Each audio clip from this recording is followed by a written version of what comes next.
So many folks have arrived at a very important position in a company, not because that was their career path, but all of a sudden there was a need. And many companies don't understand what to use a master scheduler for, so folks are coming to our course saying we need to have a robust process, and in fact today there's nothing. Master scheduling courses are typically attended by master schedulers, material planners, folks in the planning space that want to learn more about master scheduling. Of course, I would encourage other folks to attend it too, demand managers and demand folks to understand what happens on the master scheduling side. Likewise, I'd encourage master schedulers to attend the demand management course as well. I like to think of demand management as the entry point, the beginnings, a demand-driven process, which IBP really is, and underscores the need for a fundamental and really robust demand planning, demand management process. Demand planning is all about planning supply to meet demand. But in the short term, we've already made those commitments. And so in the short term, in that demand control window, now we're talking about shaping demand to meet supply. Because all of those commitments have already been made. We've spent money and we're heavily invested in an organization to meet our commitments. And so when things start to develop differently, what options are available to us to hold ourselves accountable to that plan?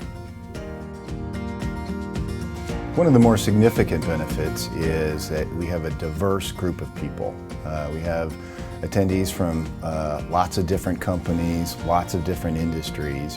I think the biggest challenge that a lot of attendees face in the course of their jobs is just knowing who to talk to. Who to talk to get information, for example, that may actually be helpful. For some of our larger companies that we work with, we're their training organization. Their HR department has said, you're now a master scheduler, go to Oliver Wight, because they maintain the course, they keep the curriculum up to date. They're our training department. And we have activities set up so that they talk to each other and share their experiences, and we have lots of activities that are designed to accomplish that sharing, because there's a lot of information that we share with them, things that we can help them out with, but there's also that benefit of sharing their experiences from people outside their own organization. Speaking from my own perspective, I think what Oliver Wight can bring and help clients is a real-world experience, hands-on approach. So each of us, if it's demand managers or demand planners, have worked in an environment, for example, where we've had challenges and opportunities to work with the sales, marketing, supply chain organizations. And so we bring that lens, and I don't think we lose that perspective, or try not to lose that perspective as we work with clients.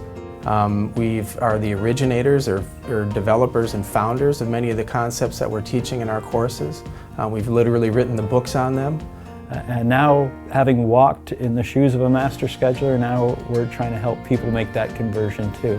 And I know from my own personal experience, I was a demand manager at my company for 5 years and thought I was pretty darn good at it. And it wasn't until coming to a forum like this and re-educating myself and getting other people's perspective that I realized, well, actually I was doing a few things wrong, or there's certain things that I could do better.